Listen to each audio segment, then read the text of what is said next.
So yes, the real estate industry is changing forever, but I feel like everybody's just being way too dramatic about the changes that are actually taking place. And also, I think a lot of people are super confused about what's actually taking place. So today, I'm gonna let you, the consumer, home buyer, home seller, know exactly what two changes you should be focused on. I'm going to keep it as simple as humanly possible, dispel some of the misinformation that's going around, and hopefully save you a couple bucks and a whole lot of time and heartache. All right, let's get into it. So first things first, the crux of this entire change is to make sure that there is more transparency between real estate professionals and home buyers and sellers so that everybody knows how everybody's getting paid. That's it. That is the real cause behind all of this, the whole lawsuit, everything. All right. So we want to make sure that home buyers and sellers know exactly how everybody's getting paid and who is paying who. So the first change that you need to be aware of is the fact that we as real estate professionals can no longer advertise a buyer's agent commission inside of our MLS. We can still offer a buyer's agent commission and it can go kind of anywhere else, but just not inside the MLS. Okay. So the MLS, I'll get deeper into what that actually is and why that all actually matters later. But that is change number one, put as simple as possible. Change number two, there must be an agreement between the home buyer and their real estate professional before touring a property. Back in the old days, it kind of didn't matter. It was a little bit optional. Some companies did it, some companies didn't. But now there must be an agreement in place before touring properties. And that can look a myriad of ways, right? There's tons of different scenarios that can happen here. But the crux is there must be an agreement now between a buyer and their real estate professional before you go and tour properties. And that also means that you got to negotiate commissions before you go and tour a property. Yeah, how do we get paid? Let's dive a little deeper into all of this so that we can get a better understanding of what's happening. So as we go a little deeper, the best place to start for context is what is the National Association of Realtors and what is the MLS. Okay. National Association of Realtors is the biggest trade organization in the country. And to be a real estate agent, you don't have to be a realtor. That's the exact same thing. How? But it is hugely advantageous for you to do so. So we get our licenses and we go and we join the National Association of Realtors. They have like a code of ethics and they're kind of like a governing body to keep us all in line and make sure that we operate at a higher standard. Now, the National Association of Realtors governs the MLSs nationwide. So there are local boards for local MLS.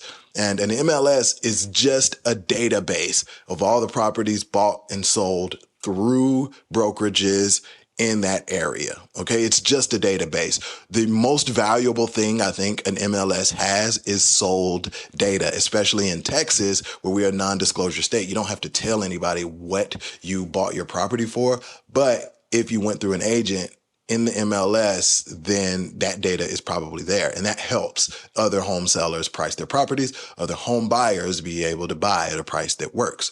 So the MLS is an agreement between brokers. And that's kind of like the promise to pay. In the MLS, I could go in and I could see a property. I could see who the listing broker was. I could see all the information on that property. And I could also see if they were offering a commission. Now, here's the thing. Commissions have always been negotiable and they've always fluctuated. It's never just been like the standard 3%. You never know what a person is going to offer on the commission on a property. But the MLS made that plain and simple. And the other broker had to stand by what was put in the MLS. Well, one of the big changes now is it can no longer go into the MLS. Now, what about Zillow and Realtor.com, all of those places? Those places can post if there's a buyer's agent commission, but they get all of their other information from the MLS. Hopefully that makes sense. So in our great big database, we can no longer post the commissions. That is the big change.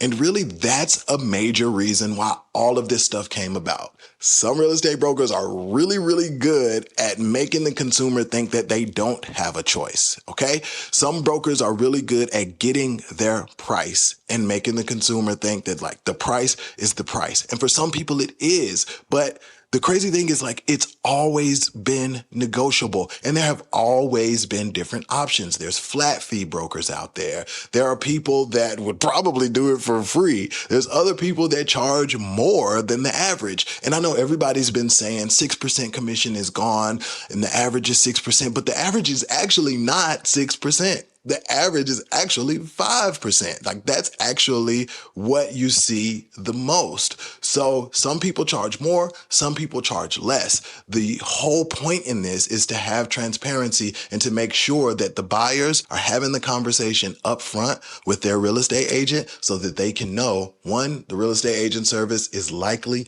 not free. Two, what is it going to cost? How long are we going to be in this engagement together? These are the things that are negotiable. These are the things that you need to talk about up front before going inside of a property. We've also been hearing a lot of buyer's agents are no longer going to get paid commission from the seller, or a seller can't offer a buyer's agent commission. That's just not true. And a lot of home sellers will still offer a commission. There's just a couple different ways that it's going to happen now.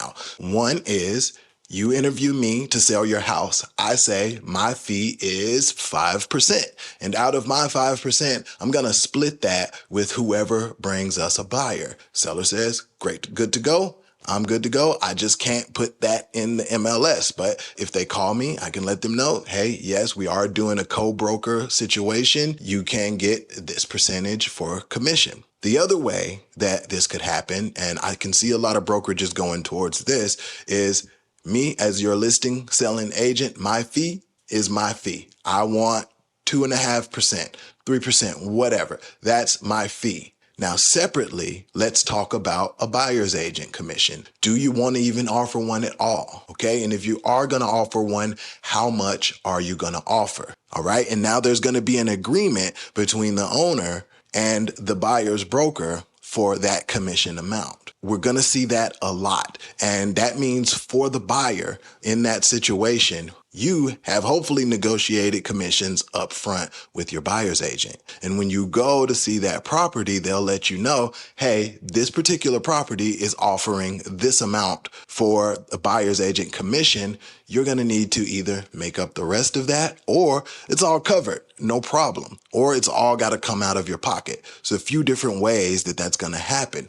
But it is important for you to negotiate that amount up front. Another rule here in Texas, especially, I don't know if this is nationwide, but once the buyer and their buyer's agent negotiate a commission, then that is the commission, even if a seller is offering more, okay? The rest of that buyer's agent commission that is being offered by the seller will likely go into like seller concessions, but whatever me and you agree to as buyer's agent and buyer, that is going to be the commission moving forward. Now, a couple disadvantages of this is, one, in some cases, it's going to make buying a house more expensive for a home buyer. That just is what it is. It's going to be a higher out-of-pocket expense if you have to pay your buyer's agent out of your pocket. There's been some misinformation that this whole thing will make real estate cheaper, but it won't. It actually will make it more expensive for a buyer in a lot of cases, because home sellers are not going to lower their price or lower the amount that they get to pocket at the end of everything just because buyer's agents' commissions are now super negotiable. It's just not going to happen. So if my seller was going to price their house at $400,000 and pay a 6% commission in total, just because they're only paying 5 or 4% in total doesn't mean they're going to lower the price of their house. It just means that whoever the buyer is on that property is likely going to have to fork up some extra cash in order to pay their buyer's agent. Another big fear that I'm seeing amongst buyer's agents is the fact that, okay, now all of the buyers are just going to go straight to the seller's agent. Now, let me kind of warn you against going straight to the seller's agent. That seller's agent has fidelity to the seller. They owe you some honesty and to be upfront, but they don't owe you the explanation of the contract. They don't owe you negotiating on your behalf. They only owe the seller that, because their agreement is between the seller. And this is why buyer's agency was put in place in the first place, because there was only a seller's agent. Buyers were coming in and getting screwed over because all of the leverage was on the side of the seller. They had the experienced agent. They knew what moves to make, what levers to pull in order to make sure that the seller got the best deal. That's going to happen again if you decide to go straight to the seller's agent. Now, if you do that, that's your business, but I would say you're just increasing your odds of getting screwed over. So one of the best takeaways for anybody that's about to buy a house is to shop. Okay? Shop the agents. And what should you be looking for in a good agent? You need somebody who has deep market knowledge, who has systems and processes in place to make sure your transaction goes smooth, and somebody who knows the local and national market as well, and someone who knows the contracts, okay? That is where all of the negotiating power is. You want somebody who knows how to get the best deal for you. And you may not find that right off, but it is important for you to look at multiple agents, talk to multiple agents before you commit to one, and just go out to see houses. Biggest mistakes that you can make as a home buyer is to get a crappy real estate agent and now sign and commit to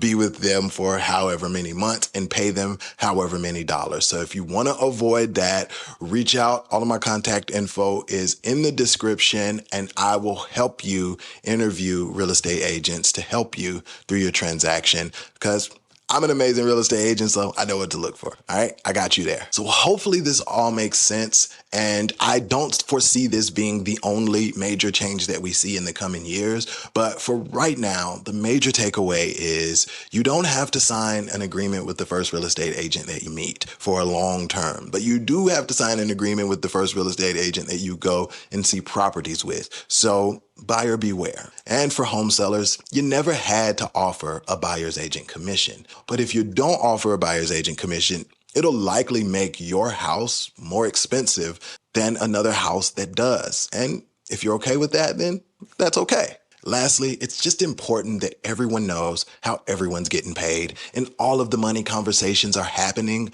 upfront and early in the transaction. That way there's no surprises, no surprise fees, and everybody can move towards the common goal of getting the house sold and getting a new house for whoever the buyer is. I hope this helped. Drop any questions in the comments, any scenarios that you might see. I'll try my best to give you a good answer, but let's open some dialogue. Hopefully I cleared some confusion. And if you want to know a little bit more about the real estate market, I got some more videos there. Check those out, and I will see you over there. All right?